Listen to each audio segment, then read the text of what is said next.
वरं देवं कंसचाणूरमर्दनम् देवकी परमानन्दं कृष्णं वन्दे जगद्गुरुं देवकी परमानन्दं कृष्णं वन्दे जगद्गुरुम्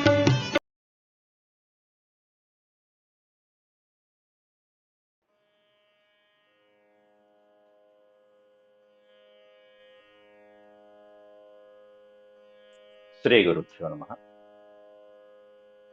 శ్రీమద్ భాగవతంలో దశమ స్కందంలో నేడు మనం 70వ అధ్యాయం చివరి ఘట్టాన్ని మనం ప్రస్తావించుకుంటున్నాం. ఇందులో నారదుడు స్వర్గలోకం నుంచి వచ్చి శ్రీకృష్ణ పరమాత్ముడికి తాను చెప్పవలసినటువంటి సందేశానికి పూర్వం స్వామివారిని కీర్తించడం జరుగుతున్నది. అయితే నిన్నటి పాఠంలో మనం చెప్పుకున్నాం, ఎప్పుడైతే నారదుడు సుధర్మ అనే సభలోకి ప్రవేశించాడో శ్రీకృష్ణ పరమాత్ముడు సింహాసనం నుంచి లేచి ఎదురు వెళ్ళి తన బంధువులతో పాటు తన వాళ్ళతో పాటు అర్ఘ్యపాద్యాదులు ఆసనాదులతో గౌరవించాడు నారద మహర్షిని. తర్వాత ఆసీనుడైన తర్వాత కుశల ప్రశ్నలు వేయడం, పాండవులు సుఖంగా ఉన్నారా, క్షేమంగా ఉన్నారా, ఇప్పుడు పాండవులు ఏం చేయదలుచుకుంటున్నారు అనేటువంటిది తెలుసుకోవాలనుంది అని చెప్పి శ్రీకృష్ణ పరమాత్ముడు నారదుడిని అడిగాడు. ఎందుకంటే ఈయన త్రిలోక సంచారి కాబట్టి. అప్పుడు నారదుల వారు ప్రారంభిస్తున్నారు, స్వామి నీకు తెలియంది ఏముంది, నీకు అన్ని తెలిసినా కూడా అడిగావు కాబట్టి చెప్తున్నాను విను అంటూ ప్రారంభిస్తున్నాడు నారద మహర్షి. ముందుగా దైవస్మరణ చేసుకున్నాం.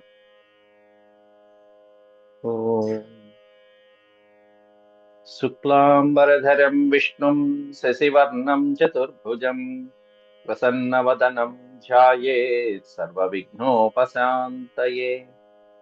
వ్యాసం వసిష్ఠనప్తారం శక్తేః పౌత్రమకల్మషం పరాశరాత్మజం వందే సుఖతాతం తపోనిధిం.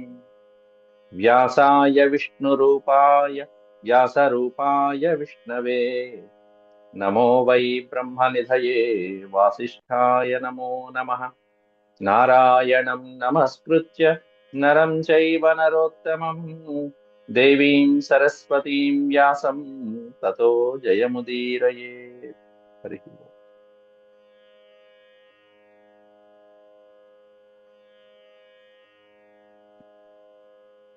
70వ అధ్యాయంలో మనం పూర్వపాఠంలో 36 శ్లోకాల వరకు చెప్పుకోవడం జరిగింది. ఇందులో నారద ఉవాచ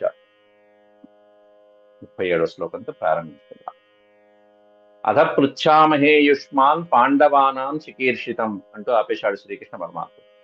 పాండవులు ఏం చేయదలుచుకున్నారు అని చెప్పంటే నారదుల వారు, దృష్ట్వా మయా తే బహుశో దురత్యయా మాయా విభో విశ్వసృజశ్చ మాయినః భూతేషు భూమంశ్చరత స్వశక్తిభిః వహ్నేరివచ్ఛన్న రుచో న మే అద్భుతం. నువ్వు ఇలా అడగటంలో నాకేం పెద్దగా ఆశ్చర్యంగా ఏమనిపించట్లేదు మహానుభావ అన్నాడు. అద్భుతం నా మే. ఏమని అడిగాడు మరి? అన్నీ తెలిసిన వాడివి నువ్వు, అట్లాంటి నీవు పాండవులు ఇప్పుడు ఏం చేస్తున్నారు నారదా అని చెప్పి అడిగావంటే ఆశ్చర్యం ఏముంది? నీకు అన్నీ తెలుసు, అయినా అడిగావు కాబట్టి నేను చెప్తాను. అది నా బాధ్యత, నీ ఆజ్ఞ. ఎందుకంటే నీ మాయలు ఒకటే ఉందా? మొన్ననేగా 16,000 ఇళ్లలో చూసొచ్చా నేను. దృష్టా మయాతే బహుశో దురత్యయ అంటూ మొదటి పాదంలోనే పెట్టాడు. అయ్యా ఎవరికైనా చెప్పు నీ మాయలు. బ్రహ్మదేవుడికి తెలియకపోవచ్చు, లేకపోతే ఇంద్రుడికి తెలియకపోవచ్చు, నాకు తెలియనివి కాదుగా. నేను మొత్తం అన్ని నీ వేళ్ళన్నీ నేను చూశాక స్వయంగానే ఏ ఏ ఇళ్లలో ఏ విధంగా వ్యవహరించావో. మయా దృష్ట అంటే నా చేత చూడబడింది, స్వయంగానే నేను చూశానయ్యా. ఏమిటి? తే బహుశో దురత్యయా మాయా విభో. హే విభో ప్రభు, దురత్యయా బహుశో మాయ. దురత్యయ అనేటువంటి పదానికి దాటరానటువంటి, ఎవరికి అందనటువంటివి అట్లాంటి ఎన్నో మాయలు, ఎన్నో లీలలు నా చేత చూడబడ్డాయి. నీ యొక్క మహానుభావుడు అయినటువంటి నీ యొక్క లీలలు ఎన్నో చూశారు ప్రభు, ఒకటే ఉండా నీ లీలలు. అబ్బబ్బ, ఎట్లాంటి మాయలు ఇవి? దురత్యయ, ఎవరికి అందనటువంటి మాయలు. ఎవరు పట్టుకోలేరు, ఎవరు కనుక్కోలేరు. ఎవరు కనుక్కోలేరయ్యా? విశ్వసృజశ్చ మాయినః. విశ్వసృజశ్చ, విశ్వాన్ని కూడా సృజించేటువంటి బ్రహ్మాది దేవతలకి కూడా, బ్రహ్మదేవుడు విశ్వసృజశ్చ అంటే విశ్వాన్ని సృజించేటువంటి ఆ బ్రహ్మదేవుడికి కూడా అందనటువంటి మాయినః. మాయినః అంటే ఆ బ్రహ్మదేవుడిని కూడా మోహపరిచేటువంటి శక్తిని, అటువంటి బ్రహ్మదేవుడు కూడా నీ మాయాశక్తికి మోహవశుడైపోతూ ఉండేటువంటి నీ యొక్క శక్తుల్ని నేను చూశాను మహాప్రభు. ఒకటా రెండా? భూతేషు భూమంశ్చరత స్వశక్తిభిః వహ్నేరివ ఛన్నరుచః నమేద్భుతం. భూతేషు భూమం చరతః స్వశక్తిభిః అన్నారు. సమస్తమైనటువంటి ప్రాణులలో నువ్వే ఉంటావు, నీ శక్తే ఉంటుంది, నీ యొక్క అవతారమే ఉంటుంది, నీ ఆత్మే ఉంటుంది. స్వశక్తిభిః భూమన్, ఈ భూమంశ్చరంత అనే పదాన్ని విడదీస్తే భూమన్ అనేటువంటిది శ్రీకృష్ణ పరమాత్ముడికి వాడిన సంబోధన వాచకం. హే భూమన్ అని అర్థం. హే భూమన్ అంటే సర్వవ్యాపకుడు అని అర్థం. సమస్తమైనటువంటి విశ్వాల్లో అంతా వ్యాపించినటువంటి వాడు భూమన్ అని పిలువబడతాడు. హే భూమన్, భూతేషు స్వశక్తిభిః చరతః, సమస్తమైనటువంటి ప్రాణికోటిలో నీ యొక్క ఆత్మశక్తే లోపల నింపి వాళ్ళల్లో నీవే సంచరిస్తూ, ఎలా సంచరిస్తున్నావు? ఒక ఉపమానం పెట్టారు ఇక్కడ. వహ్నేరివ ఛన్నరుచః, వహ్నేః ఇవ అన్నాడు. కాష్టంలో అగ్ని ఏ విధంగా దాక్కుని అలా ఆత్మరూపంలో ఉంటుందో, కాష్టంలో అంటే చెక్క, చెట్టు లోపల చెట్టు లోపల ఉన్నటువంటి ఆ కాష్టంలో దారువులో అగ్ని ఉంది అని మనకు కనిపించదు ప్రత్యక్షంగా. కానీ ఒక చెట్టు మరో చెట్టుతో వేసవికాలం పూట అలా రాసుకుంటే రాసి రాసి రాసి రాయంగానే దాంట్లోంచి అగ్ని పుడుతుంది. మరి ఈ అగ్ని ఎలా వచ్చింది? దాంట్లో ఉన్నదేగా, దాంట్లో ఉన్నదే, కానీ మనకి తెలియదు. కాబట్టి అట్లాగే వహ్నేరివ ఛన్న రుచః, ఛన్న అనే పదానికి అర్థం ఏంటంటే కప్పిపుచ్చినటువంటి, కనిపించదు ఎవరికి, కపటంగా ఉండటం ఛన్నం అంటే. అలా మాయలో ఉన్నటువంటిది, చూస్తే అబ్బాయి ఏం లేదు చక్కగా ఫలపుష్పాలతో నిండిన వృక్షం అండి అని మనకు కనిపిస్తుంది. కానీ అదే చెట్టులో అదే చెట్టుని దగ్ధం చేసినటువంటి అగ్నిదేవుడు కూడా ఉంటాడు లోపల. మనలో జఠరాగ్ని ఉన్నట్టే మనలో కూడా ఉంది అగ్ని, జఠరాగ్ని. అట్లా ఆ జఠరాగ్ని ఎవరో కాదు, శ్రీకృష్ణ పరమాత్ముడే. అదే భగవద్గీతలో కూడా చెప్పారు. కాబట్టి వహ్నేరివ ఛన్న రుచో, అట్లా కాష్టంలో అగ్ని దాక్కుని ఉన్నట్టుగా సమస్తమైనటువంటి భూతేషు ప్రాణికోటిలో కూడా నీ యొక్క శక్తి అలా ఛన్న రుచంలో ఉందయ్యా. అంటే కప్పిపుచ్చినటువంటి స్వరూపంలో ఉన్నటువంటి నీ యొక్క స్వరూపము ఇంత పెట్టుకుని ఈ మాయని నన్ను చూసినటువంటి నా దగ్గర అడుగుతావా పాండవులు ఎట్లా ఉన్నారు, ఏం చేస్తున్నారని? అట్లా అడిగినంత మాత్రాన నమే అద్భుతం, నేనేం ఆశ్చర్యపడట్లేదు మహాప్రభు, నాకేం కొత్తగా లేదులే, ఇవన్నీ నీ లీలన్నీ నాకు పాతవేలే, నాకు తెలిసినటువంటి వారు, ఇవన్నీ నీ మాలేలన్నీ నాకు తెలిసినవి అని చెప్పి నమే అద్భుతం, ఇందులో కొత్త ఏం కాదు నాకు అని చెప్పి తవేహితం కోర్హతి సాధువేదితం సాధువేదితుం స్వమాయ ఏదం సృజతో నియచ్చతః యద్విద్యమానాత్మతయావభాసతే తస్మై నమస్తే స్వవిలక్షణాత్మనే. తస్మై నమస్తే, నమస్తే అంటే నీకు నమస్కారం. ఎవరికి? తస్మై, నీ కొరకు నమస్కారం. ఎట్లాంటి వాడివి నువ్వు? స్వవిలక్షణ ఆత్మనే, ఓ విలక్షణమైనటువంటి ఆత్మస్వరూపం నీది. అట్లాంటి ఆత్మస్వరూపం కలిగిన నీకు నమస్కారం నాయన అని చెప్పి వర్ణిస్తున్నాడు అక్కడ. ఎందుకంటే మామూలు అంశాల ఒక అంశ కాదు, అనేకమైనటువంటి విలక్షణమైనటువంటి అవతారాలతో అంశాలతో సమస్త లోక కళ్యాణాన్ని కలిగించినటువంటి నీకు నమస్కారం స్వామి అని చెప్పి సమస్తమైనటువంటి అవతారాల్లో అద్భుతమైనటువంటి లోక కళ్యాణాన్ని గావించినటువంటి అట్లాంటి నీ యొక్క మనసు తెలుసుకోవటం ఎవరికి తరం, ఎవరికి సాధ్యమవుతుంది? తవ ఈహితం కో అర్హతి సాధు వేదితుం. వేదితుం అంటే తెలుసుకొనుట. కహ అర్హతి, తెలుసుకోవడానికి ఎవడ అర్హత ఉంది?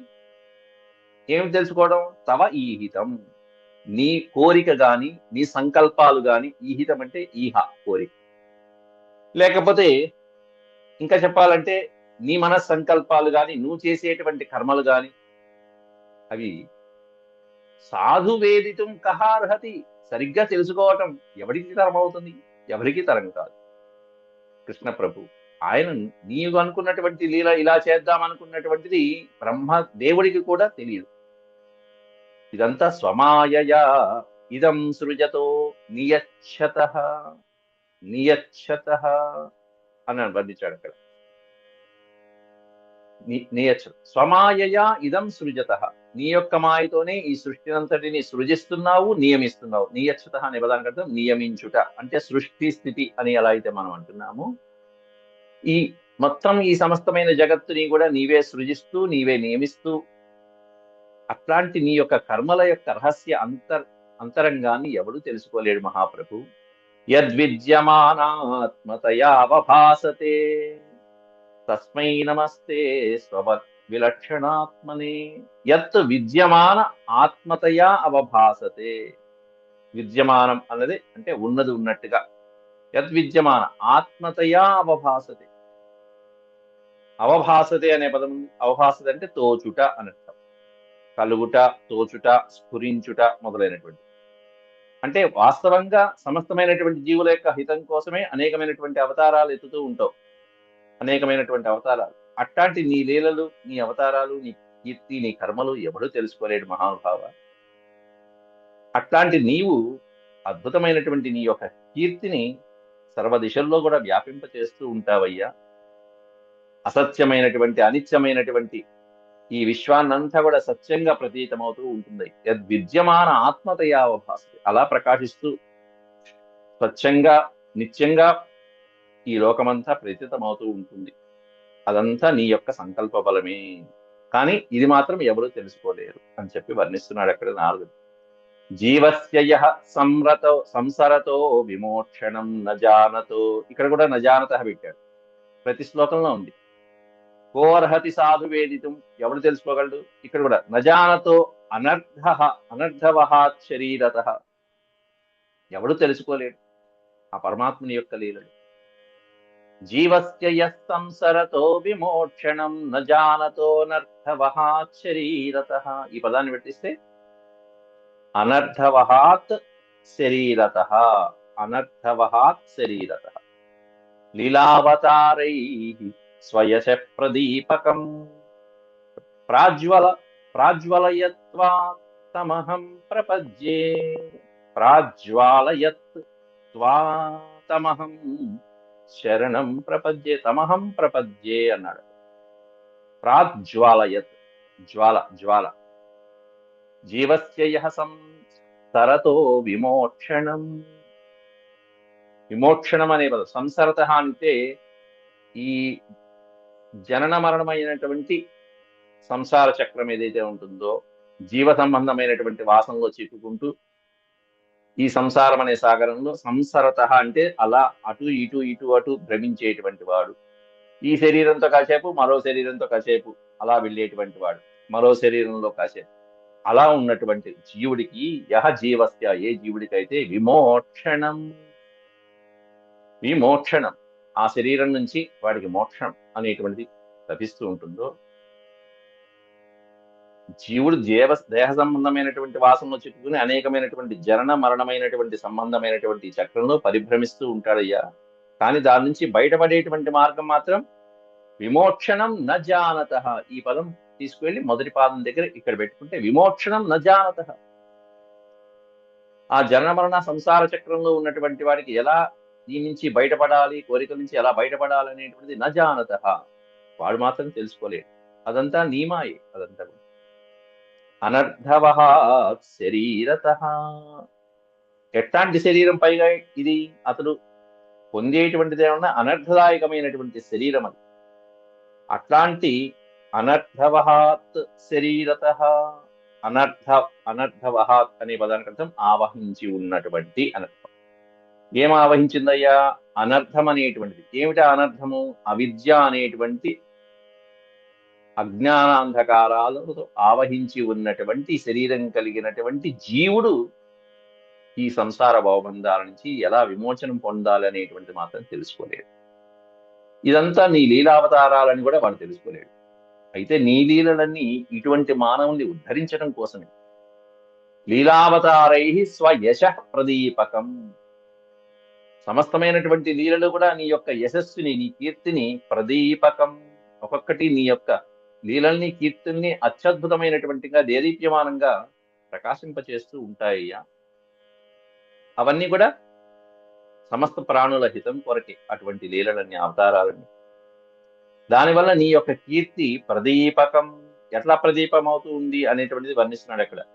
ప్రాజ్వాలయత్ త్వాతం అహం, ఈ త్వా అనేది తీసుకెళ్ళి ఇక్కడ ఈ రెండు కలపాలి. త్వా తమహం, అటువంటి నిన్ను అని దాని అర్థం. అటువంటి నిన్ను అహం ప్రపద్యే, నేను శరణు వేడుతున్నాను, నేను నమస్కరిస్తున్నాను. అత్యద్భుతమైనటువంటి నీ లీలలతో జగత్తుని ఆనందపరుస్తూ, దుష్ట శిక్షణ శిష్ట రక్షణ గావిస్తూ, నీ అద్భుతమైనటువంటి కీర్తిని, అద్భుతమైనటువంటి కీర్తి అనేటువంటి దీపాన్ని వెలిగిస్తూ ఉంటావు. దీపకం ప్రాజ్వాలయత్, కీర్తి అనేటువంటి దీపాన్ని నువ్వు అలా వెలిగిస్తూ ఉంటావు. ఆ దీపం అనేటువంటిది లోకాల్ని రక్షిస్తూ ఉంటుంది. అటువంటి నీకు నమస్కారము అని చెప్పి నారదుడు 3 శ్లోకాల్లో నమస్కారం చేసి, అథాప్యాశ్రావయే బ్రహ్మ, అథ అపి ఆశ్రావయే, 3 పదాలు ఉన్నాయి దీంట్లో. అథాప్యాశ్రావయే బ్రహ్మ నరలోక విడంబనం రాజ్ఞః పైతృష్వసేయస్య భక్తస్య చ చికీర్షితం.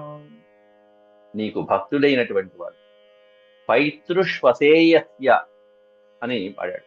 పితృశ్వస అనే పదానికి అర్థం మేనత్త. ఆ మేనత్త యొక్క కుమారుడు పైతృష్వసేయస్య. మేనత్త అంటే కుంతీదేవి, కుంతీదేవి యొక్క కుమారుడు అంటే ధర్మరాజు. నీకు పరమ భక్తుడైనటువంటి వాడు, రాజు అయినటువంటి వాడు. రాజ్ఞః పైతృష్వసేయస్య భక్తస్య చికీర్షితం.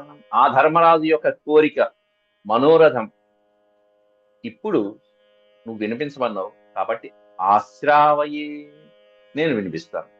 నువ్వు ఆజ్ఞాపించావు కాబట్టి అదే వినిపిస్తాను. అటు తర్వాత నువ్వు అడిగావు కాబట్టి నేను వినిపిస్తాను. బ్రహ్మ, హే బ్రహ్మ, నరలోక విడంబనం, నరలోక విడంబనం బ్రహ్మ. నువ్వు మానవలోకంలోకి వచ్చి నీ లీలల్ని అలా మా మీద ప్రసరింపజేసేటువంటి పరబ్రహ్మవి నువ్వు, సాక్షాత్తు స్వయంగా పరబ్రహ్మవి నాయన అంటూ, కాకపోతే లోక మర్యాదని అనుసరిస్తూ ఈ విధంగా ఏమీ తెలియనట్టు సభలో అందరి ముందు నన్ను అడిగావు, సామాన్యుడి వలె. అయినా సరే చెప్పడం నా ధర్మం, నీ ఆజ్ఞ శిరసా వహించి చెప్తున్నాను ఆయన. యక్షతి త్వాం మఖేంద్రేణ రాజసూయేన పాండవః పారమేష్ట్యకామో నృపతిః తద్భవాన్ అనుమోదతాం. నువ్వు అనుమతించవలసినటువంటి ఒక యాగం చేస్తున్నాడు. యక్ష్యతి అంటే యాగం చేయుట, యాగం సంకల్పించుట. ఎవరు? ధర్మరాజు. మఖేంద్రేణ రాజసూయేన పాండవ. ఎటువంటి యాగం అది? మఖ ఇంద్రేణ. మఖము అంటే యాగము. ఆ యాగం సమస్తమైనటువంటి యాగంలో ఇంద్రేణ అంటే శ్రేష్టమైనటువంటి, ఇంద్ర శబ్దం శ్రేష్టతావాచకం. అక్కడ సమస్తమైనటువంటి యాగాలకి కూడా మకుటాయమానమైనటువంటి రాజసూయమైనటువంటి యాగంతో పాండవుడు ధర్మరాజు యక్షతి యాగం చేయి సంకల్పించాడయ్యా.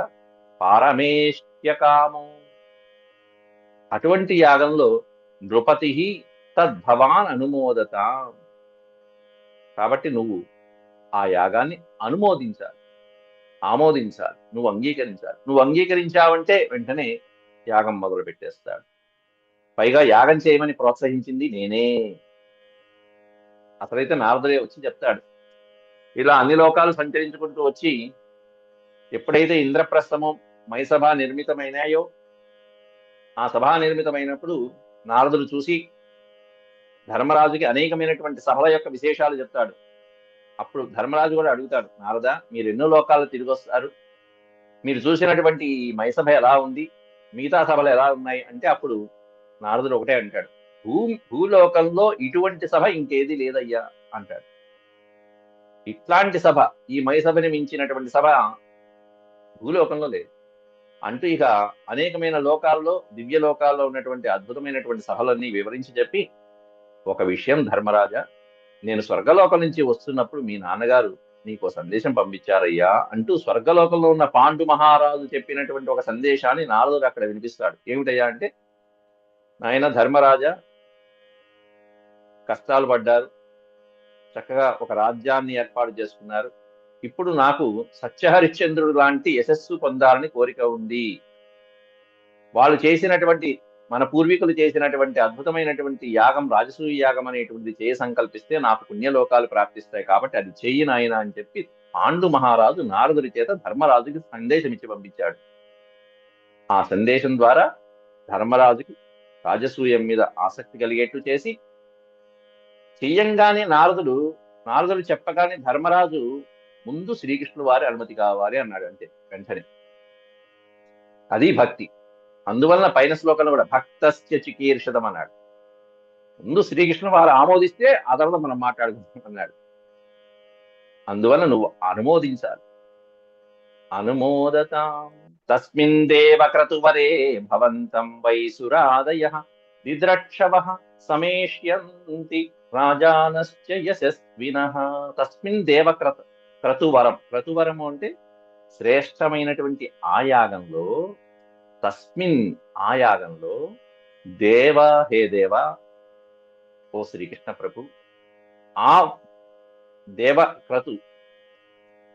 ఆ క్రతువరంలో శ్రేష్టమైనటువంటి ఆ రాజసూయ యాగంలో భవంతం వై సురాదయ, నిన్ను స్వయంగా అనేక మంది సుర ఆదయ, బ్రహ్మాది దేవతలు, ఇంద్రాది దేవతలు, సూర్య చంద్రాదులు మొదలైనటువంటి వాళ్ళు, మహర్షులు అందరూ కూడా నిన్ను దర్శనం చేసుకుంటారు. నీ దర్శనంతో తరిస్తారు నువ్వు గనక ఆ యాగానికి వస్తే. దిద్రక్షవ సమేష్యంతి సురాదయ సమేష్యంతి. మొత్తం అనేక మంది దేవతలు కూడా ఆ యాగానికి రాబోతున్నారు. అనేక మంది రాజులు వస్తున్నారు. కీర్తిమంతులైనటువంటి రాజులందరూ వస్తున్నారు అక్కడికి. సమస్త రాజసూయము అంటే భూమండలం మీద ఉన్న రాజులందరూ రావాలి అక్కడికి. వాళ్ళందరూ వస్తారు, దేవతలందరూ వస్తారు. ఆ దేవతలందరూ ఎందుకు వస్తున్నారు? నిన్ను చూడాలని, నీ దర్శన భాగ్యం చేసుకుని వెళ్ళటం కోసమే వస్తున్నారు ప్రభు అని చెప్పి. ఎందుకంటే ఎట్లాంటి పుణ్యమైనటువంటి దర్శన భాగ్యం అది అనేటువంటిది కూడా వర్ణిస్తున్నారు నారదుల వారు. శ్రవణాత్ కీర్తనాధ్యానాత్ పూయంతే అంతేవతాయినః తవ బ్రహ్మమయస్యేవ విముతేక్షాభిమర్శినః. శ్రవణాత్ కీర్తనాత్ ధ్యానాత్, తర్వాత పదం చాలా ముఖ్యమైన పదం. పూయంతే. పూయంతే అనే పదానికి అర్థం పవిత్రమవుట. పూయంతే అంతే అవసాయినః. పూయంతే అంతే అవసాయినః. దీనులైనటువంటి వాళ్ళు సైతం అంతే అవసాయినః, అత్యంత దీనులైనటువంటి వాళ్ళు కూడా, అంటే కృప, దయ, కరుణ మొదలైనటువంటి చూపించవలసినటువంటి అనేక నిమ్న జాతుల వాళ్ళు కూడా నీ యొక్క నామస్మరణ వలన గాని, నీ కీర్తనం వలన గాని, నీ యొక్క ధ్యానం వలన గాని నిన్ను తలుచుకుంటే చాలు వాళ్ళు పవిత్రమైపోతూ ఉంటారు. పశుపక్షాదులు కూడా ధరిస్తున్నాయి నీ యొక్క నామస్మరణ విన్నప్పటికీ కూడా. అట్లాంటిది స్వయంగా నీ యొక్క దర్శన భాగ్యం అయింది అంటే ఇంకా ఆ సభలో ఇంకా ఇంకేముంది, వాళ్ళకి కన్నుల పండగే. తవ బ్రహ్మమయస్యేవ, బ్రహ్మమయస్యేవ పరమాత్ముడు అయినటువంటి నీ యొక్క దర్శన భాగ్యం. కిం ఉతే ఈక్షాభివర్షినః. కిముత అనేటువంటి దీని ఈ ఒక్కక్షరం దగ్గర విడదీసుకుంటే కిముత ఈక్షాభిమర్శినః. ఈక్ష అభిమర్శినః. నీ దర్శన భాగ్యం చేసుకున్నటువంటి వాళ్ళకి ఇంకా చెప్పేదేముంది మహాప్రభు? కిముత, ఏం చెప్పమంటావు? ఇంకా నీ నామస్మరణ చెవిన సోకితే చాలు పవిత్రమైపోతాయే ప్రాణులన్నీ. అట్లాంటిది నీ దర్శన భాగ్యము, నీ స్పర్శ భాగ్యము, నీ యొక్క మధురమైనటువంటి వాక్కులు, నీ చక్కటి చిరునవ్వు, నీ శ్రీగంటి చూపు, ఇవి సోకినటువంటి ఆ సభలో ఇంకా చెప్పేదేముంది? కిముత. అది దానంట. కిముత అంటే ఇంకా చెప్పేదేముంది అన్న. యస్యామలం దివి యశః ప్రథితం రసాయాం భూమౌ చతే భువన మంగళ దిగ్వితానాం మందాకినీతి దివి భోగవతీతి చాదో. మందాకినీతి దివి భోగవతీతి చాదో గంగేతి చేహ చరణం పునాతి విశ్వం. యస్య అమలం దివి. దేవలోకంలో నీ యొక్క పాదములందు ఉద్భవించినటువంటి పవిత్రమైనటువంటి గంగా నది ముల్లోకాలలో ఏ ఏ పేర్లతో పిలువబడుతూ పావనం చేస్తున్నది. దివి యశ ప్రథితం, సమస్తమైనటువంటి లోకాలలో ఏ పరమాత్ముడి యొక్క యశస్సు ప్రథితం, ప్రథితము అంటే పావనమైనదో, నిర్మలమైనటువంటి యశస్సు ముల్లోకాలలో ఏ కళ్యాణప్రదుడైనటువంటి పరమాత్ముడికి ఉంటుందో అటువంటి నీ యొక్క మంగళప్రదమైనటువంటి పాదపద్మాల నుండి రసాయాం భూమౌ, అటువంటి నీ పాదపద్మాల నుంచి పుట్టినటువంటి రసం, జలం, పవిత్రమైనటువంటి జలములు భూమౌచతే భువన మంగళ దిగ్వితానాం, అలా వచ్చి భూమండలంలో భూమౌచతే భువన మంగళ దిగ్వితానం మందాకిని ఇది దివి. దివి అంటే స్వర్గలోకంలోనే ఉన్న మందాకిని అనేటువంటి పేరుతో పిలువబడుతూ ఆ పవిత్రమైనటువంటి స్వర్గమనందు, ఆ తర్వాత భోగవతి పాతాళ లోకంలో భోగవతి ఇది చ అధః, పాతాళ లోకంలో భోగవతి అని చెప్పి, గంగా ఇది చ ఇహ, ఈ చేహ అనేటువంటిది విడతీస్తే చ ఇహ, ఇహ అంటే ఈ లోకంలో, గంగా ఇది ఈ లోకంలో గంగా అనేటువంటి పేరుతో పిలువబడుతూ సమస్త విశ్వాన్ని కూడా పునాతి విశ్వం, పునాతి పావనం చేస్తున్నది మహానుభావ అని చెప్పి వర్ణిస్తూ, మొత్తం దిగంతరాల వరకు వ్యాపించినటువంటి నిర్మలమైనటువంటి కీర్తి కలిగినటువంటి వాడివయ్యా, అట్లాంటి నీ యొక్క పాదాంబుజముల నుండి ఉద్భవించిన గంగా నది ముల్లోకాలని పావనం చేస్తున్నదంటూ వర్ణిస్తున్నాడు. ఈ విధంగా నారద మహర్షి రాజసూయ యాగం ఘట్టం చెప్పంగానే సభలో ఉన్నటువంటి వాళ్ళందరూ ఉసూరుమన్నారు ఒకసారిగా. శ్రీ సుఖవువాచ, నారద మహర్షి పవిత్రమైనటువంటి యాగం ఘట్టాన్ని ప్రస్తావించేటప్పటికి సభలో ఉన్నటువంటి వాళ్ళందరూ అప్పటిదాకా అంతకుముందు రాజుల చేత పంపించబడినటువంటి ఒక దూత వచ్చి జరాసంధుడి యొక్క అఘాయిత్యాలన్నీ వక్కాణించి, మహాప్రభు త్వరగా వచ్చి కాపాడు, జరాసంధుని సంహరించు, మమ్మల్ని రక్షించని 20,000 మంది రాజులు మొరపెట్టుకుంటుంటే 20,000 మందిని కాపాడకుండా, జరాసంధుని సంహరించకుండా యాగం జరుగుతుంటే వెళ్తాడా ఈ మహాప్రభు అనేటువంటి సందేహంలో పడ్డారు. ఎప్పుడైతే ఆ దీనంతో ఆ దూత వచ్చి రాజుల యొక్క సందేశాన్ని చెప్పారో వెంటనే అది విన్నటువంటి వాళ్ళు, సభలో ఉన్నటువంటి వాళ్ళకందరికీ ఎటువంటి ఆతృత కలుగుతుంది, ఇంకేముంది కృష్ణ ప్రభు యుద్ధానికి వచ్చేసిన, ఇంకంతా సిద్ధంగా ఉండాలి, ఇంకా సేపట్లో రథాన్ని సిద్ధం చేయమంటాడు, ఇంకేముంది యుద్ధమే యుద్ధమే అంటూ సిద్ధమైపోతూ ఉత్సాహపడుతూ ఉన్నారు. కానీ ఇంతలో నారదుడు వచ్చి ఈ విధంగా యజ్ఞవార్త చెప్పేటప్పటికీ అందరిలో వాళ్ళ యొక్క మనసులో భావాలు ఎలా ఉన్నాయో వ్యాసులు వారు వర్ణిస్తున్నారు. తత్ర తేష్వాత్మపక్షేష్వ అగృహ్ణత్సు విజిగీషయ, అగృహ్ణత్సు అనే పదం ఉంది చూసారా, అగృహ్ణస్సు అంటే స్వీకరించకపోవటం, అంటే నారదుడి యొక్క వచనాలు అంతగా వాళ్ళకి నచ్చల. తత్రతేషు అంటే ఆ సభలో కూర్చున్నటువంటి వాళ్ళందరికీ కూడా, బలరాముడితో సహా ఉన్నటువంటి పెద్దలందరికీ కూడా మంచి యుద్ధం ఉత్సాహం వచ్చేసింది. అప్పుడే ఇంకేముంది యుద్ధానికి వెళ్తున్నాం, సిద్ధంగా ఉంటాం అని చెప్పి, యుద్ధం అంటే వీరులకి మంచి ఉత్సాహంగా ఉంటుంది. అట్లా ఉన్నారు ఆ యాదవ వీరులు. తత్రతేషు ఆత్మపక్షేషు అగృహ్ణత్సు విజిగీషయ, కానీ వాళ్ళ యొక్క సభలో ఉన్నటువంటి వాళ్ళ యొక్క ఉత్సాహము చూశాడు యుద్ధానికి. విజిగీషయ అంటే జయించాలనేటువంటి ఆశతో ఎదురు చూస్తూ ఉన్నటువంటి వాళ్ళ చూపులు చూశాడు కృష్ణ పరమాత్ముడు. నారదుడి సందేశము విన్నాడు. చివరికి ఎప్పుడు కూడా మహారాజులు ఏకపక్ష నిర్ణయం తీసుకోరు, అంటే ఎవరి యొక్క సలహా తీసుకోకుండా ఒంటరిగా నిర్ణయాలు తీసుకోవటం అనేది రాజు లక్షణం కాదే కాదు, ప్రభువు లక్షణం కాదు. కాబట్టి పక్కనే ఉన్నటువంటి ఉద్ధవుడితో అంటున్నాడు, వాచ పేశైస్మయన్ భృత్య ఉద్ధవం ప్రాహ కేశవ.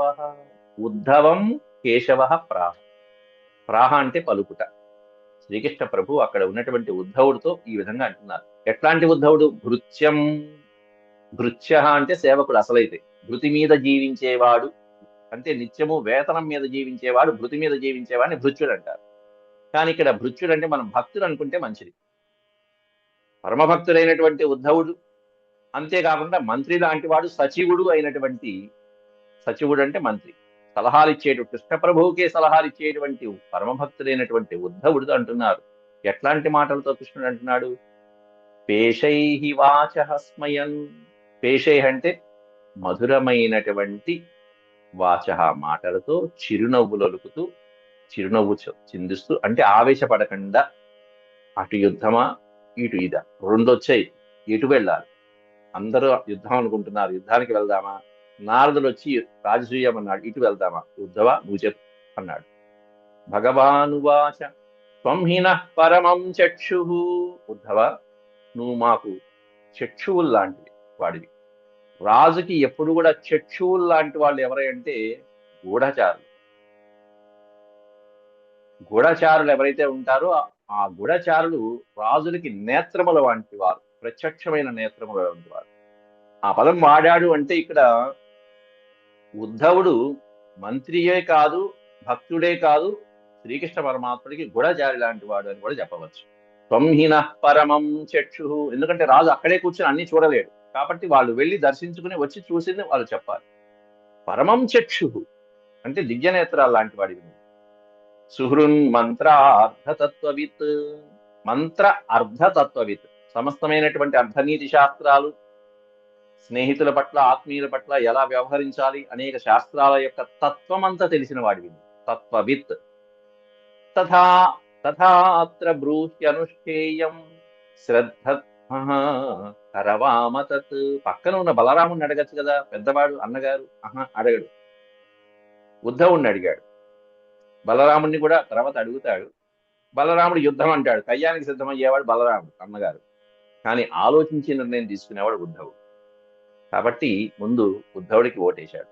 తథాత్ర బ్రూహి, తథా అత్ర బ్రూహి. కాబట్టి ఈ విషయంలో నీ సలహా ఏంటో చెప్పవయ్యా. బ్రూహి కిం అనుష్ఠేయం, మనం అనుష్ఠించదగినటువంటి కార్యం ఏంటి, చేయదగిన కార్యం. శ్రద్ధ కరమావ తత్ అనుష్ఠేయం అంటూ శ్రీకృష్ణ పరమాత్ముడు అడుగుతున్నాడు అక్కడ. కాబట్టి నువ్వు మాకు అన్ని రకాలుగా హితాభిలాషివి కాబట్టి, అన్నీ తెలిసిన వాడివి కాబట్టి, ఇప్పుడు మనం చేయవలసిన కార్యం ఏంటో నువ్వు నాకు తెలియచేయి అని. ఇత్యుపామంత్రితో భర్త్ర సర్వజ్ఞేనాపి ముగ్ధవత్ నిదేశం శిరసాధాయ ఉద్ధవ ప్రత్యభాషత. ఓహో, వ్యాసుడే వాడా ముగ్ధవత్ అని. ముగ్ధ, మధ్య, ప్రౌఢ అని నాయకులకే వాడతారని మొన్న నేను కన్ను తిన్నాను. ఇక్కడ వ్యాసుడే పెట్టాడు ముగ్ధవత్ సర్వజ్ఞేనాపి భర్త్ర అని. ముగ్ధ అంటే అమాయకుడు అన్నాడు. ముగ్ధ నాయిక, మధ్య నాయిక, ప్రౌఢ నాయిక అని నాయికలలో ఉన్నటువంటి స్థితులు 3 రకాలుగా విభజించడం జరుగుతుంది. అమాయకురాలైనటువంటి నాయిక. ఇక్కడ ముగ్ధవత్ అని శ్రీకృష్ణుడికే వాడారు వ్యాసులు వారు. ఇది ఉపామంత్రితో, ఈ విధంగా అందరూ కూడి ఉన్న సమయంలో ఉద్ధవుడితో భర్త్ర సర్వజ్ఞేన అపి ముగ్ధవత్. సర్వజ్ఞేన అపి, అన్ని విషయాలు తెలిసినప్పటికీ కూడా శ్రీకృష్ణ పరమాత్ముడు ఏమీ తెలియనటువంటి ఒక ముగ్ధ నాయకుడిలాగా, అమాయకుడిలాగా ఆ ఉద్ధవుణ్ణి సలహా అడుగుతున్నాడు. నిదేశం శిరసాధాయ ఉద్ధవ ప్రత్యభాషత. ఆ శ్రీకృష్ణ పరమాత్ముడు అంతటి వాడు అంతమంది సభలో, అంతమంది పెద్దలు ఉన్నప్పటికీ కూడా తన్నే అడిగేటప్పటికీ ఆయన ఆజ్ఞ శిరసా వహించి, శిరసాధాయ నిదేశం. నిదేశమన్నా ఆదేశమన్నా ఒకే, ఆజ్ఞ. ఉద్ధవ ప్రతి అభాషత ప్రత్యభాషత. తిరిగి ఈ విధంగా ఉద్ధవుడు సమాధానం చెప్తున్నాడండి. ఏమని చెప్తున్నాడు అనేటువంటిది 71వ అధ్యాయం తర్వాత మనం చెప్పుకున్నాం. ఇది శ్రీమద్భాగవతే మహాపురాణే పారమహంస్యాం సంహితాయాం దశమస్కందే ఉత్తరార్ధే భగవద్ధ్యాన విచారో నామ 70తమోऽధ్యాయः సమాప్తః. శాంతి శాంతి శాంతి. యదక్షరపద భ్రష్టం మాత్రాహీనం చ యద్భవేత్ తత్సర్వం క్షమ్యతాం దేవనారాయణ నమోస్తుతే. సర్వం శ్రీకృష్ణార్పణమస్తు. హరి ఓం. నమస్కారం గురుగారు.